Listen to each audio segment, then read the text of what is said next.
Hey everybody, join us today for episode 29 of Blueprint for Closers with Tom Costagliola. He is a real estate advisor of prominent properties at Sotheby's International.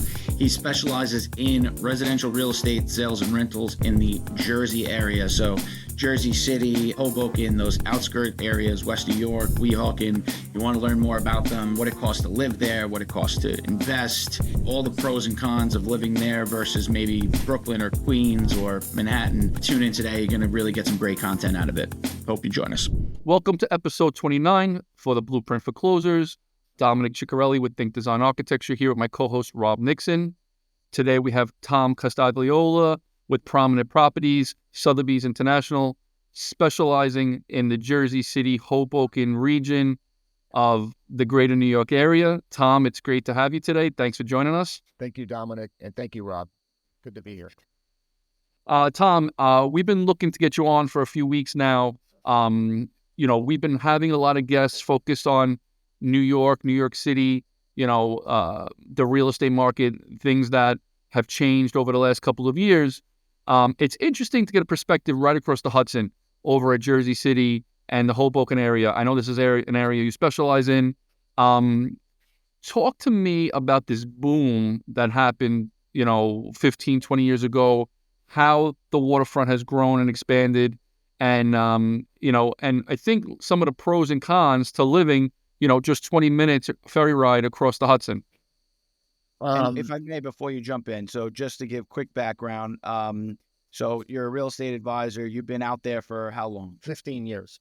So 15 years, and you focus on residential, commercial, all Mainly residential. I do a little commercial, but sales and rentals. 95% residential sales and rentals. Terrific. So it's the proximity to New York City that's really helped the waterfront of Jersey City and Hoboken. And with the because Manhattan and even Queens and Brooklyn are generally fairly expensive, New Jersey was always a good option. And because it's fairly easy to get to New York, many people living in the area by the city in Jersey are commuting to New York, to Manhattan. And you have PATH train, ferry, and bus. So it was kind of an obvious choice. People realized, like, wow, I can find something over here and have access to the city at a more affordable price. That was kind of basically how it started. And I mean, it's always been so connected to New York. The area, Jersey City and Hoboken, is really more connected to New York City than it is New Jersey. It's really, the demographics very similar. So that was the big reason of the development and population increase. As New York City thrived, this area of Hoboken and Jersey City thrived. When did you start seeing the change? And it might have even been before us. I remember when I was, 21, going out to bars and clubs, we'd go to Hoboken, and that was 20, 25 years ago. So, like, what was the catalyst, the first maybe big development, or what was the major draw where this thing popped? Yeah, it was, it has been going on. I moved here in the 90s, and you kind of saw it already. But I would say maybe before I've been in real estate since 2009, but I'd noticed it in the boom years, late 90s and early 2000s. The rates were low, fairly low, and there was a real, for many reasons, there was a real push to buy real estate. And that really was part of that bubble that happened around the U.S. between like 2002 to 2006 into 2007. And that was probably where I saw, I remember, in the late 90s, mid to late 90s, a condo, one-bedroom condo for $150,000. And I thought, well, that's kind of high, but, in a few years, it'll probably be similar, won't go up that much. And then by 2005, it was $400,000.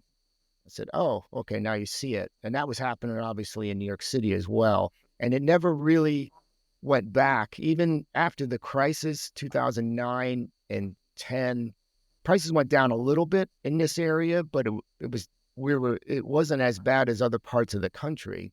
I think just because of the value of real estate. And yeah, I mean, I say the early 2000s where I really saw it.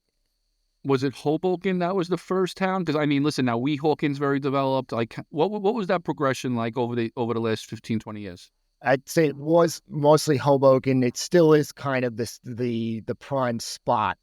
You know, it's only 1 square mile, but because it's between the tunnels, very easy access. You have ferry, bus, and 24-hour path train. Which Weehawken doesn't have the path train. Jersey City has the path train as well. So those the reasons why Jersey City and Hoboken were like number one and number 2 for popularity. And I say Hoboken's number 1. And but yeah, it really probably started in Hoboken, I would say. Now Hoboken has a lot less new construction, right, in comparison to Jersey City. Yeah, they're because it's only 1 square mile. It's kind of like a neighborhood. I sort of look at it like Hoboken's really like a neighborhood of Jersey City because Jersey City surrounds it. It's almost like Park Slope or Williamsburg is part of Brooklyn. But people forget it's actually a separate city, but it's just so small and area-wise, but very condensed. And because it's condensed, they're a little strict on the development. There's not a lot of open space to develop, except the part of the Upper West Side of Hoboken they're starting to develop. So Jersey City's actually had more development. Downtown, you see more high rises. You don't really see high rises in Hoboken. So yeah, I would say some development in Hoboken, but not as much as downtown Jersey City. In the late 90s, early 2000s, which is when I was going to Hoboken as a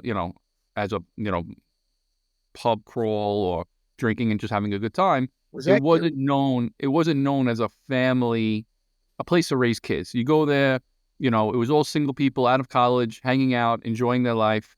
Now I'm hearing a lot of people are moving to Jersey City and Hoboken and raising families there. And tell us about the schools. And, is that true? Is it a family-friendly area, or is it just a place young people go after college and, it's a close proximity and it's cheaper than living in the city? Right. It's a little of both. It has become more popular with families and people staying. It used to be a place where you lived until you were very transient, late 20s or early 30s, and then you would leave.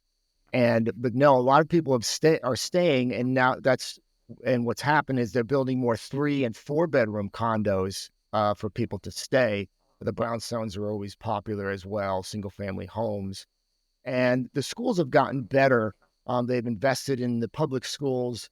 There are many private schools. There are a lot of now there are more education for children. Music for toddlers. You didn't probably have that so much in the 90s. So it's become very popular and with families. Absolutely. And very family friendly. So I'm curious. So from a pricing standpoint, right? I guess we could talk sales and rentals, right? Where are things? Let's look at sales first, right? So Hoboken, Jersey City. Let's say new construction. What are you looking at a foot? At least say 900 to 1,200 a square foot. Pretty easily, yeah. And all of these buildings, for the most part, are pretty amenity driven. Yes, a lot of the new buildings will have a concierge, elevator, parking. Parking is a big thing, obviously. Gym. Got it. So from a pricing standpoint, obviously in a new construction, that's a lot better than you would get in, let's just say, Manhattan. Absolutely. In Brooklyn, I think Brooklyn, I'm seeing some numbers as high as 1,800 a foot too. So, so Jersey still seems like a good deal as far as that goes, right? Now, what about, because Jersey has always had the reputation of taxes being very high. I don't know if that's, New York has certainly gotten a lot higher. From a HOA, amenity fees, and tax fees, what are you looking at in comparison to, maybe that Brooklyn or city market? Yeah, it's 1.6% in Hoboken. It's a little higher in Jersey City. So that's where New Jersey, I think it's number one in the country, property taxes per capita. And that's where New Jersey, we have to just say, yeah, we can't, you caught us there. Taxes are high. But when comparison to your monthly bill with HOA and mortgage, compared to, areas, what I do is I compare when a conversation comes up about comparing, let's say, Hoboken to an area of New York City, say Brooklyn, I compare the actual commute time, because Hoboken is more expensive than parts of Brooklyn, but those parts of Brooklyn are farther out and a longer commute. So I'd say Hoboken is comparable to Williamsburg as far as getting into the city. It's about, I did some research. It's about 15 to 20 minutes to 34th Street. If we're going to pick one place to go to, Herald Square, it's about 15 to 20 minutes from Hoboken to Herald Square by the PATH train. Probably your best option. You also have ferry and bus. And from Williamsburg, taking the L, it's about the same amount of time. Take the L to 14th and then switch and go to Herald Square. And but in Williamsburg, it's at least like 25% more for a condo, whether to buy or rent. I did some research. So, Okay. your taxes on an assessed property, $1 million assessed property, might be 15,000 in Hoboken and maybe, only 9,000 or 10,000 in Williamsburg. But your mortgage is going to be higher. Your maintenance is most likely going to be higher. Your insurance is higher. Plus you pay an income tax of the city. So I think still That's 5% right there. Yeah, I still think, and that apples to apples. And when you take all that into account, Hoboken and Jersey City is cheaper than equal areas of Brooklyn and Queens as far as commute. And as far as from a growth standpoint, right? So I'm curious because, as a broker myself, I've seen a huge change in the last. I look at things I was selling in 2018 versus now, and I can't even believe the difference, right? Partially COVID, majorly inflation, right? What have you seen, I guess, from like, I don't know, I'll call it 10 years ago? Like how much has it gone up? Has it been a straight line increase year to year, or is it partially just availability of product? Because there's been a lot of new construction over the last 10 years in general, I would say, out there, right? So it's been pretty consistent. Yeah. It's interesting. It's kind of like, COVID sort of twisted everything a little bit. But say from 2018, prices overall are up, condos and certainly for rentals. But it was interesting during COVID, rentals went down and prices went down. It was really hard to find somebody to rent in Hoboken. They just left the area. They did it in New York too. So rentals went way down. And then as people came back in later 2021, it was a 180-degree difference. Rentals went way up. I've never seen them so high. They're up probably 30% since 2019. It was actually easier. In 2023, it was easier to buy something than rent something in Hoboken. So the rental market probably surpassed sales in 2023 and even into 2024. Although in 2024 now the rates have come down a little bit, selling has picked up and prices have inched up a little. So I'd say overall prices are up since 2018. They're probably more up on the rental side than sales.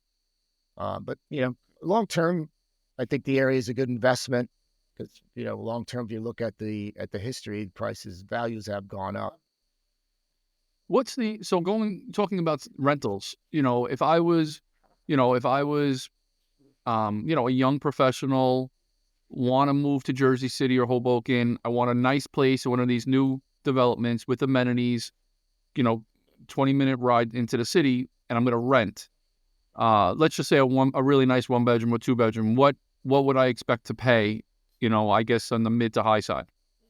I'd say for a 1-bedroom, in a nice, like one of the nicer buildings, a 1-bedroom, probably at least 3,000 to 3,500.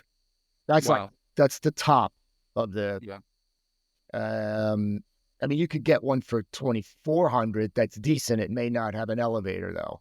Right. Just to give you perspective, though, my 1-bedroom on the Upper West Side in a very nice building, high amenity building, was double that. Yeah. I was paying $6,500. Yeah. I think $6,500 a month. So just to give you perspective, and to get to Herald Square, it's still a 20-minute train ride from the Right. Upper West Side. Right. And, So it's half the price. Yeah. and, and I just pulled stats actually to compare, right? And downtown Brooklyn has average rent of $4,300 a month for a 600 square foot apartment. Yeah. Williamsburg has 4,400. It's got Hoboken at 4,000 actually. Average? And then shows 36 as an average based on this. I specifically prefaced it with luxury, newer buildings. Well, what And one Jersey beds? Were they got it like 3,500. those were Wow.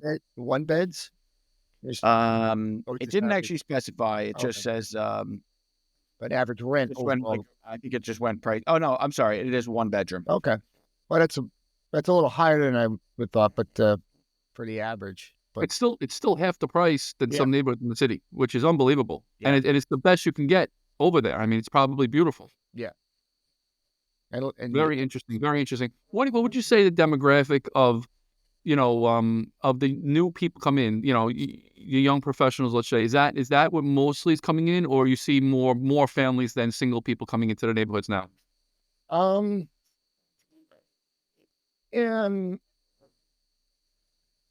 I guess it's about this 50-50. I mean, there's Okay. still a lot of young people that come, especially to Hoboken, because they've heard of it. They may not have known Jersey City. A lot of people come from out of the area, and they want to be near New York, and they've heard about Hoboken. They may have visited in college. Hoboken's Yeah. great. It is. It's Clean, great. It's clean. It's got a great nightlife. It's safe. Yeah. It's got just a really cool small town feel. I mean, I have a lot of friends that were in Hoboken, and unfortunately, to kind of take that next step, they were looking at like a $2 million, like purchase, and it just didn't make sense for them. So they've all made that transition to the suburbs. Yeah. But it's a great place to be. And personally, I think that unfortunately, and this is something we can talk about. I mean, well, obviously, fair housing and all that, right? For So we'll sure. keep that out of that. But I think from a crime standpoint, I think you can talk about that. And crime statistics have been significantly higher in New York, and Yeah. that's just a reality. Right. And I don't think it's something that can be ignored. Right. Yeah. The one thing, though, I love about New York is you step out of your door and you're in it, right? You're Yeah. in those beautiful neighborhoods, the beautiful architecture, the restaurants, the art exhibits, the museums. I mean, for me, obviously in the architecture world, that's what draws me to the city. I can spend the night just walking through the West Village or walking through Chelsea and just admiring the buildings and the architecture and the people. Tell me about that. How does that translate to Hoboken and Jersey City? Clearly, I mean, listen, Hoboken has a lot of history, and I'm sure, and it has beautiful architecture. But that's what really draws me there. Where if I'm out and even during the day or the evening, those little tiny shops and those little tiny boutique restaurants. Tell me about that experience when you're right across the Hudson. Right. There's some there's great architecture. There's beautiful brownstones. There's some buildings from the 1870s, 1860s, 1870s. Some brownstones, single family homes. Some of the buildings at the Stevens family. That's really cool to go visit. Great history. A lot of fascinating people and historic people have lived in Hoboken. Sinatra is probably one of the most famous. G. Gordon Liddy from the Nixon administration lived in Hoboken. Actually, a friend of mine lives in the house he lived in, and like in the 1940s, he'd lived there as a kid or young person. There's some great cafes. Kind of like it has like a Greenwich Village sort of vibe, because there aren't many high rises in Hoboken, so a lot of brownstones and more smaller 3-4 story buildings, and you have some, some classic old restaurants. Piccolo's is a famous old restaurant from the 50s. It's still there. They play Sinatra all the time. There's the Fiori's, a great old Italian deli. Many new restaurants that are great too. But yeah, and I have a history in Hoboken. I've lived there. I used to live in Hoboken, but I've been in the area since the early '90s, and I'm a musician, so it has a great music history too. Maxwell's was a great venue there. It closed, and now it's a restaurant, but very busy restaurant. But so there's some great artistic and architectural history in Hoboken for sure. So kind of like the city. For sure. And you feel that when you walk around, I think. Yeah. So now, Tom, so you got, in my opinion, so Hoboken, you got that great neighborhood feel, right? It's still expensive for sure, but maybe cheaper in comparison to Manhattan or certain areas in Brooklyn. Jersey City, it seems like you get a lot more. I noticed that all the new construction stuff that's going up, for the most part, they're pretty mindful of space. Like, you look at like the cast iron or Soho Lofts, like they're pretty big units, right? So, and they have tremendous amenities, right? And I feel like for the most part, they all have pools on the roof, and you don't really get that. You definitely don't see that as much in New York. Amenities galore as far as I'm concerned, right? So now, but let's just say now you're trying to invest in the area, right? Prices have certainly gone up. It's certainly not cheap anymore to live there, right? But it's not cheap to live in New York or really anywhere outskirts of that, right? But now, from an investment standpoint to you, right, if you have somebody that is looking to maybe look as more of an investment, right, and they're not in the position to do Hoboken and Jersey City, or maybe certain areas in Jersey City could work, what about the areas that are expanding out? What are your thoughts on those? And what are the next ones to look for? Well, Jersey City's large. It's almost as big as Brooklyn. So you have many neighborhoods. You have Jersey City Heights, Journal Square, West Bergen, Greenville.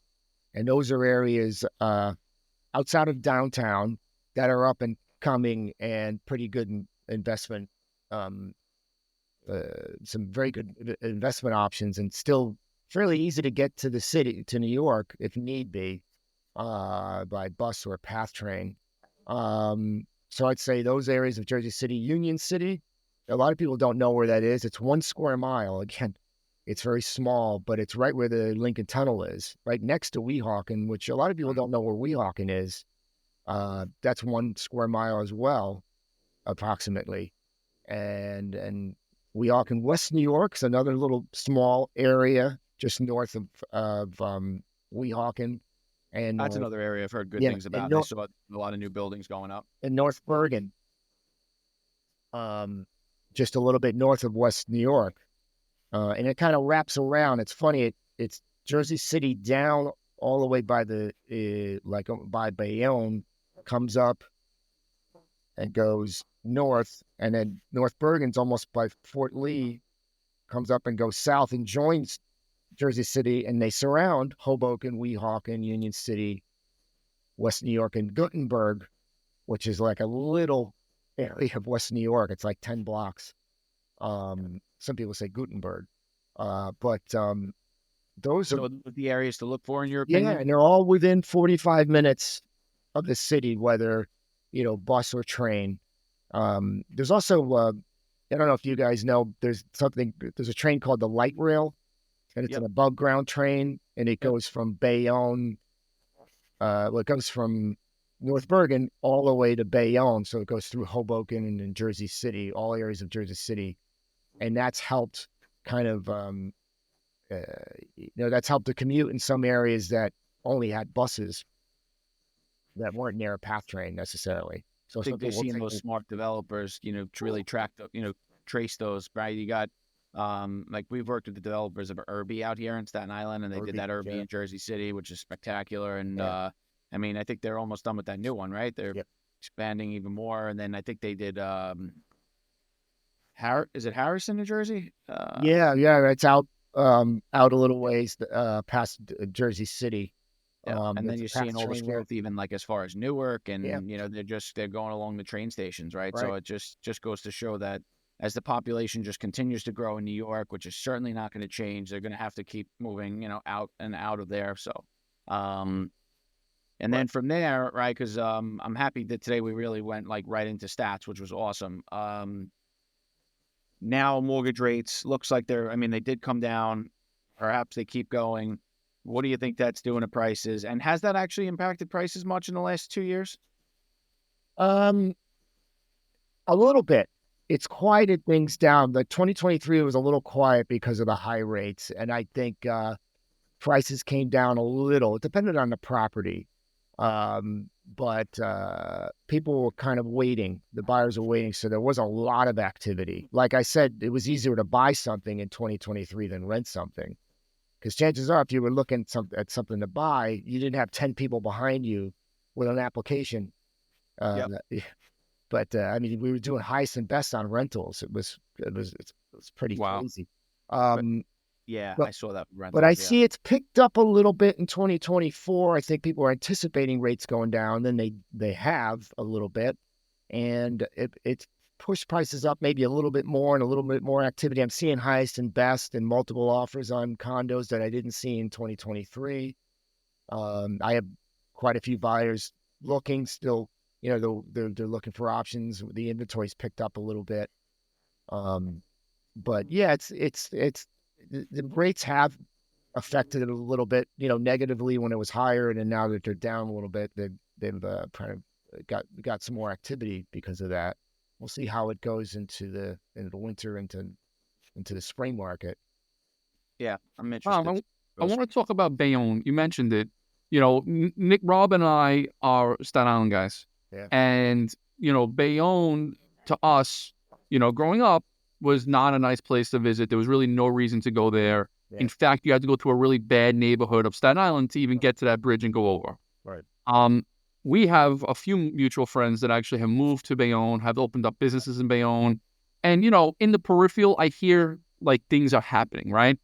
But me being in Manhattan, and there's so much happening in Staten Island, we don't really have we don't have our claws in it to understand what's really happening there, and maybe it's a missed opportunity.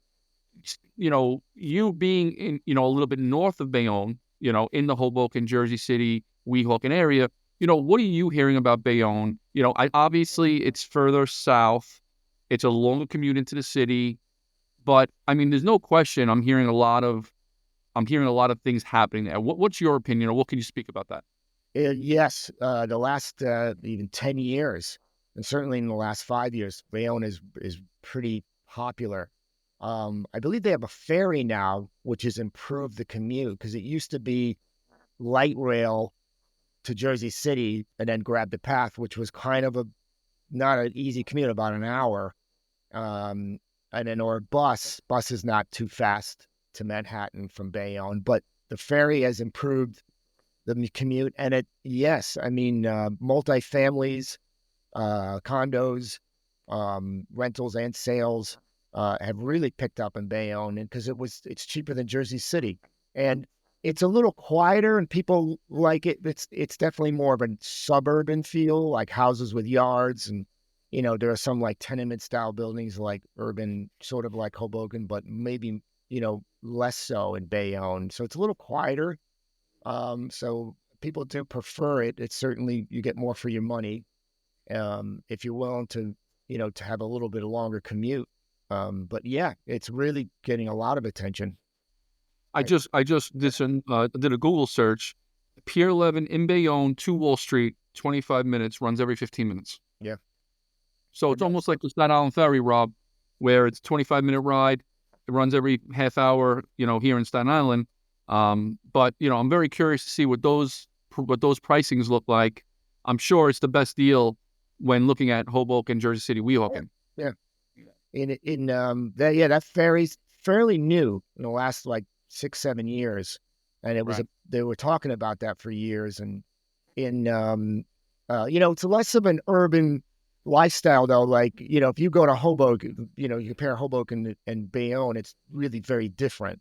Oh yeah, they're totally. But it's like comparing, you ever been to College Point, Queens? That part of Queens? I mean, that really feels like a suburb of, but it's whole different than Williamsburg or Park Slope or Long Island City or Jackson Heights. So my parents are from Queens, so I know some of the neighborhoods there. And so you might live in College Point because you're like, I want a house with a yard and maybe a little more space, or I don't need the cafe down on the corner.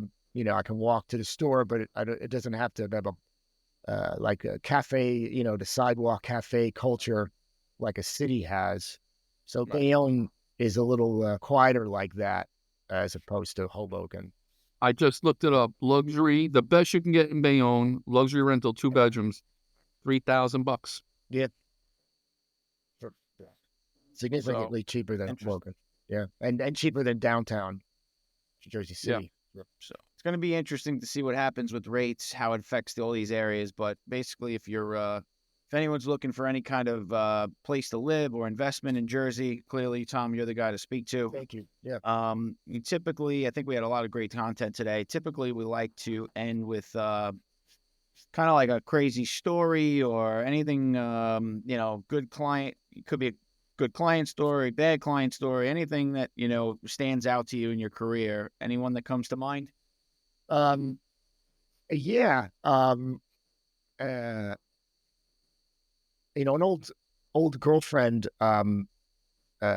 years ago asked me. We kind of kept in touch a little bit after we split, and she knew I was a realtor, and she said, I'm going to need a realtor one day in Chatham, so they introduced me to somebody, and it was like 9 years ago, and I said, all right, well, okay, and I connected her with an agent, and I kind of forgot about it, and then the agent maybe 5 months ago called me and said, oh, Jen is selling her place. I thank you again for the referral. And I got the, 25% referral on it. And I was like, oh, that was kind of nice. I don't know if Jen, I'm assuming she knew that I was still kind of connected on the transaction. We haven't spoke or anything, but I was like, oh, so she's selling her place. So great. Okay. But that was kind of nice. It was a nice surprise in the end. There's good people out there still. Right. It was, Very rarely you get a payday from an ex-girlfriend years later. Nope. Usually it's a bad story. That's right. Burn no bridges. You never know. I don't know where that story was going to go. It was nice. Yeah, I know, right? That's like, wait, hold on a second. It was nice of the agent to remember. I said, oh, yeah. Yes. Right. I can't think of many agents that would do that. Was it the same company? Yes, she was in the same company, like Sotheby's. Actually, I should go and look. I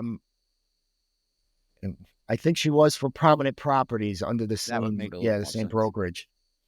But she, to be honest, she could have.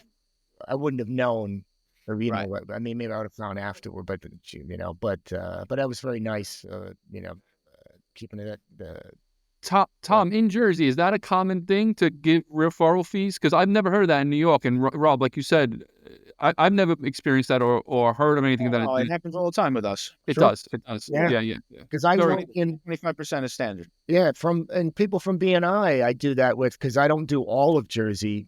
So like somebody Bergen County is really popular to move to. It's like Westchester County, and I have agents I send stuff to there. South Jersey, the Shore. I don't really work the Jersey Shore. So I have agents I've worked with, and I send to. I'm a firm believer that you specialize in something as a broker, as a realtor. There's a thing you specialize in, and I think it's the biggest turnoff and really professional flaw. If you're like, if you were like, oh no, I could help you in South Jersey. Sure, I could help you. I could help you down there, right? Because you're like, I want that fee. But the best thing in the world you could do is refer it to somebody that is a specialist in that area. Because of the relationship, of course, you should earn a couple bucks, to help. But the right thing to do is to really refer it out and it's important, I think, to build a strong referral network all over the map. Right on. So, Absolutely. I think this was great, Tom. I really appreciate you coming on. I'm happy we were able to get it on the books, and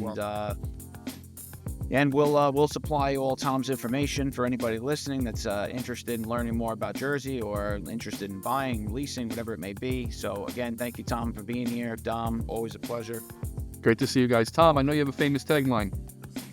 The only reason Manhattan is so expensive is because it's so close Too close to Jersey. That's right. Thank you, guys. Thank you. I like that.